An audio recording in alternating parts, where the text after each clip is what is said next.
Students,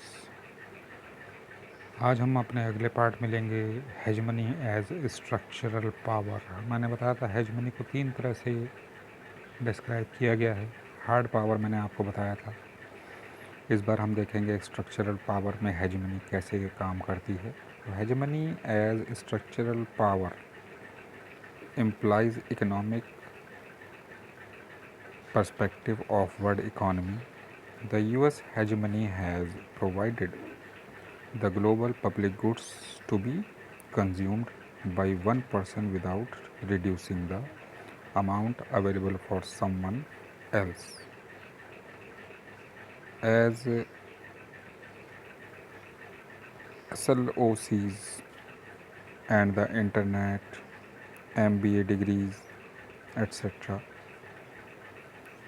तो hegemony जो है स्ट्रक्चरल पावर में ये है कि जो दूसरी वर्ल्ड इकोनॉमीज़ को अपने हिसाब से अपनी कामों से प्रभावित कर ले। और अमेरिका की देखा देखी बहुत से जो कंट्रीज़ हैं वो उसके नक्शे कदम पर चलने लगे हैं।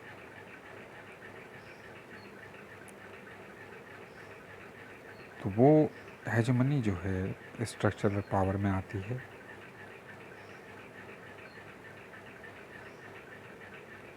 जैसे इंटरनेट का यूज़ अमेरिका सबसे ज़्यादा करता है, MBA डिग्रीज़ अमेरिका देता है। So it can be classified in the following ways. देखिए, फर्स्ट आएगा sea lanes of communication, SLOC are the naval power of the hegemony to underwrite the law of the sea। समुद्र के रास्तों के बारे में जो कानून बने हुए हैं उसको बोला जाता है सी लेन्स ऑफ कम्युनिकेशन, और वो अमेरिका के बनाए हुए हैं ज़्यादातर। And to ensure freedom of navigational international waters, this sea routes are used by merchant ships. जो व्यापार के लिए जहाज़ एक जगह से एक कंट्री से दूसरे कंट्री में जाते हैं, उनके लिए ये रूल्स बने हुए हैं और ये सब लोग फॉलो करते हैं। अमेरिका का काफ़ी बड़ा हाथ है इसमें बनाने में। Internet is the direct outcome of a US military research project that began in 1950। Internet का यूज़ जो किया गया था वो मिलिट्री रिसर्च प्रोजेक्ट में किया गया था, जो अमेरिका ने शुरू किया था 1950 में। और आज इंटरनेट की पावर आप सब जानते हैं, सबके हाथ में इंटरनेट है। बिना इंटरनेट के जो है कोई काम हमें लगता ही नहीं कि हो पाएगा। So internet relate on a global network of satellite. तो इंटरनेट जो है वो एक ग्लोबल सैटेलाइट से जुड़ा हुआ है। US share of the world economy remain as enormous 28%, and US also accounts for 15% of world trade। World economy को US काफ़ी हद तक हैंडल करता है, लगभग 28% इसका अपना हिस्सा है, और वर्ल्ड ट्रेड में इसका 15% इकनॉमी जो ये बाहर की देशों में जो ट्रेडिंग होती है उसमें US की तरफ से जो है 15% पूरे वर्ल्ड का। देखिए कितने कंट्री हैं हमारे वर्ल्ड में, उसमें 15% एक बहुत बड़ा हिस्सा है जो US हैंडल करता है। सो US have started the academic degree called the masters in business administration. MBA जो है वो US की ही देन है, जो उन्होंने शुरुआत की थी। अब देखते हैं hegemony as soft power to dominate world even interface of cultural dimension by movies, TV serials.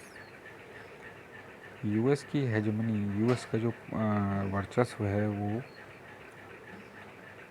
TV और फिल्मों में, हॉलीवुड की फिल्में हम सभी देखना पसंद करते हैं, तो वो भी एक सॉफ्ट पावर में रखा गया है।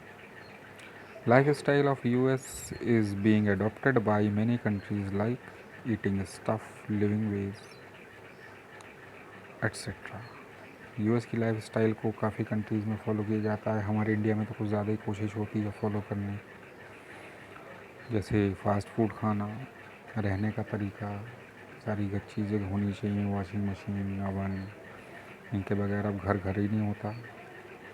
English language is increasing by great speed, और इंग्लिश लैंग्वेज का जो यूज़ है वो बहुत तेज़ी से बढ़ता जा रहा है।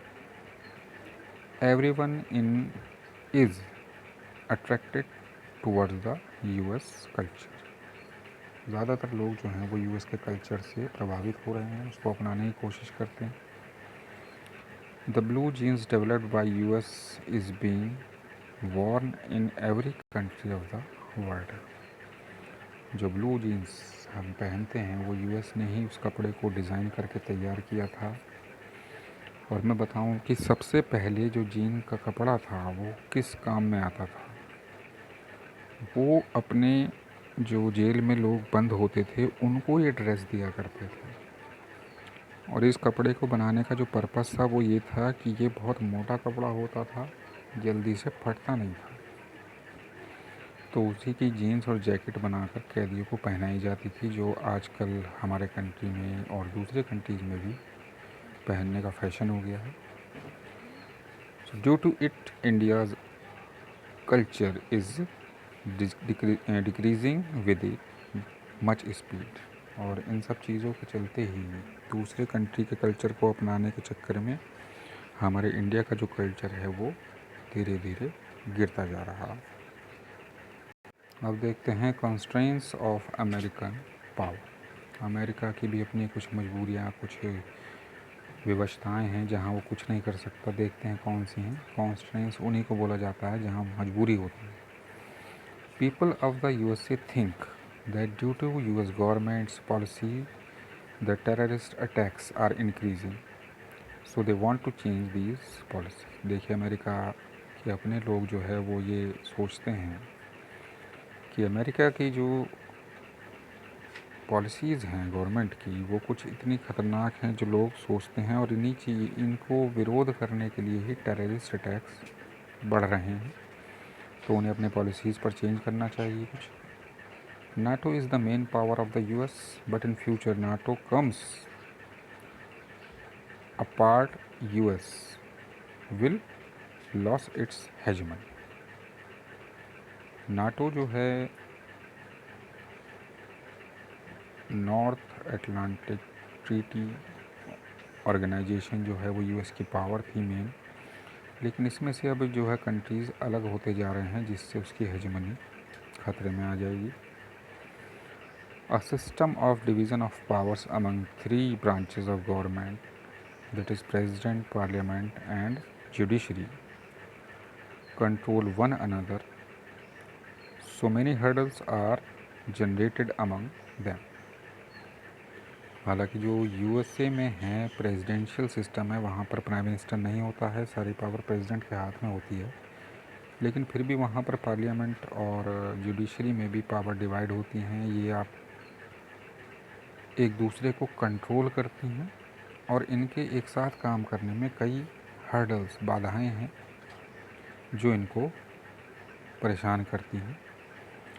Terrorism is also one of the drawback for the US. They fought many wars but didn't eliminate terrorism completely. Terrorism जो है एक बहुत बड़ी प्रॉब्लम है यूएसए की।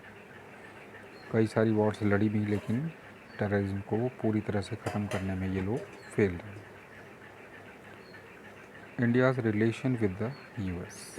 इंडिया के रिलेशन यूएस के साथ कैसे हैं देखिए। After the disintegration of the USSR, India decided to liberalize its economy and integrate it with global economy। USSR के डिसइंटीग्रेशन के बाद 1991 में इंडिया ने अपनी पॉलिसीज़ चेंज की। पहले ये कहते थे कि हम अपने घर में ही बनाएंगे जो ज़रूरत होगी, लेकिन उसके बाद लिबरलाइज, यानी कि बाहर की कंपनी हमारे यहाँ आए और इकोनॉमी जो है वो ग्लोबल इकोनॉमी से जोड़ दी गई। अब यहाँ पर आपको बाहर की भी सामान मिल सकता है और इंडिया का बनाया हुआ भी। India's impressive economic growth rate made India an attractive economic partner for the US due to its technological dimensions and the role of Indian American diaspora. तो इंडिया की बढ़ती ग्रोथ रेट से कि ना जो यूएस है वो प्रभावित है और वो उसको अपना पार्टनर बनाना चाहता है। टेक्नोलॉजी का आदान प्रदान इसमें होता रहता है। तो दीज टू फैक्टर्स आर, और मैं बताऊं आपको, अमेरिका में, यूएसए में बहुत सारे इंडियंस जो हैं वो उसकी इकोनॉमी को बढ़ाने का काम कर रहे हैं, यानी कि वहाँ पर जाकर नौकरी करते हैं। तो ये दो फैक्टर हैं जिससे जो है आपस में इनका जो इंटर रिलेटेड हैं, आपस में जुड़े हुए हैं। और देखते हैं क्या क्या हैं। The US absorb about 65% of India's total export in the software sector. India की जो सॉफ्टवेयर सेक्टर है उसमें 65% इंडिया का एक्सपोर्ट है जो अमेरिका में जाता है। 35% of the technical staff of Boeing in estimated to be the Indian origin. जो टेक्निकल स्टाफ है यूएसए में वो 35% इंडियन स्टाफ है।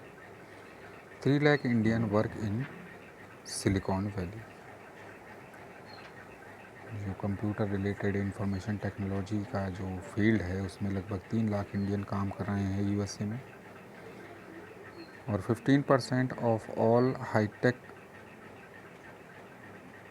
Startups are by Indian American. और जो हाईटेक स्टार्टअप, जो फैक्ट्रीज या इस तरह की जो भी चीज़ें वहाँ शुरू हो रही हैं वो 15% इंडियन अमेरिकन लोग मिलकर कर रहे हैं। तो अब क्वेश्चन आता है, how can hegemony be overcome. Hegemony को कैसे काबू किया जाए। तो यहाँ कुछ सजेशंस दिए गए हैं, देखिए। As the bandwagon strategy reveals to extract benefits by operating within hegemony system. तो एक स्ट्रेटजी दी गई है बैंड वैगन। बैंड वैगन क्या है? बैंड वैगन का मतलब है एक ही गाड़ी में सवार होना।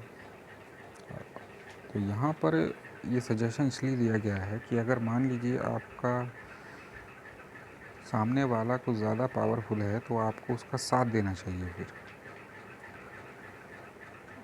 दूसरी है to hide its strategy implies staying as far from the dominated power as possible. दूसरी स्ट्रेटजी है हाइड स्ट्रेटजी, जहाँ पर ये सजेशन दिया जाता है कि जो इस तरह की सुपर पावर्स हैं उनसे दूर रहें जितना पॉसिबल हो सके। और थर्ड है, it may be possible that various challenges to occur from non state actors in the form of their writings expressions to mould the minds of the people. और ये तीसरा चैलेंज जो है कि दूसरे जो बाहर के लोग हैं या तो जो फेमस हैं वो कुछ ऐसा लिखें या ऐसे एक्सप्रेशन दें लोगों को जैसे हम लोग हॉलीवुड की फिल्में देखकर एक्शन उनका अच्छा लगता है। तो इस तरह से अगर हमारी इंडियन फिल्में भी यूएस में अगर लगें और वहाँ देखी जाएं तो हम ये अपनी फिल्मों से या बुक्स की तरफ से हम ये लोगों का जो माइंड है वो डाइवर्ट कर सकते हैं हेजमनी की तरफ से। उनको एक नई चीज़ सिखा सकते हैं कि भाई मिलजुल कर रहना चाहिए। अगर पावर है तो ऐसी बात नहीं है कि आप किसी को ज़बरदस्ती प्रेस करें। तो आई होप आपको ये समझ में आया होगा। ये चैप्टर आपका कंप्लीट हो गया। Thank for listening.